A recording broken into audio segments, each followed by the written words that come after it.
주 안에서 사랑하는 여러분, 제대로 알아야 제대로 변화할 수 있고 더 나은 단계로 발전할 수 있습니다. 기독교 역사를 볼 때 교회가 부흥하던 시기에는 반드시 말씀의 부흥이 먼저 이루어졌습니다. 먼저 말씀으로 자기 자신을 비추어 돌아보게 되면 그 뒤론 회개 운동이 일어났으며 은혜의 반응으로 감사가 넘치는 가운데 간절함이 부르는 기도 운동으로 이어집니다. 개인이든 신앙 공동체인 교회 모두 이와 같은 순서로 영적 부흥을 경험하게 되는데 중요한 포인트는 먼저 말씀으로부터 시작한다는 것입니다. 교회가 제대로 부흥하려면 먼저 말씀 운동이 일어날 때 교회가 부흥할 수 있습니다.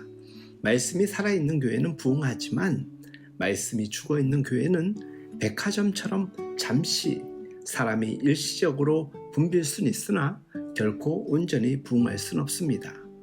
우리가 예수님을 믿는다는 것은, 그래서 우리가 그리스도인이 된다는 것은 단순히 교회에 다니게 되었다는 것이 아니라 삶의 큰 변화가 생겼다는 것을 의미합니다. 단순히 교회에 다니는 것만이 아니라 이제는 예전에 살던 생활 양식을 버리고 예수님께서 우리에게 요구하시는 생활 양식으로 살아가겠다는 고백이 예수님을 영접하는 고백 가운데 포함되어 있는 것입니다. 이 새로운 생활 양식을 제대로 알고 영접하고 고백하기까지는 제대로 하나님의 말씀을 배워야만 가능합니다.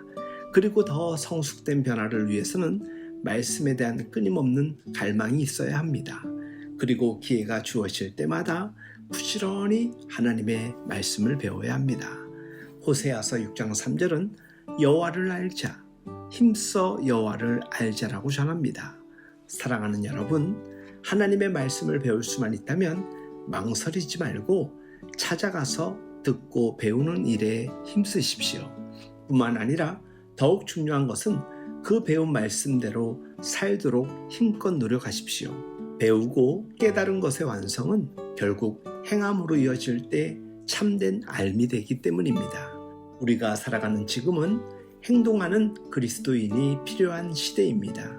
하나님은 우리 삶의 구체적인 변화를 요구하십니다.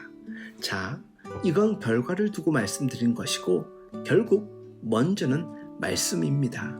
주 안에서 사랑하는 여러분, 말씀을 가까이 하고 배우기에 힘쓰는 우리 모두가 되길, 말씀을 가까이 하고 배우기에 힘쓰는 우리들의 교회가 되길 예수님의 이름으로 축복하며 응원합니다.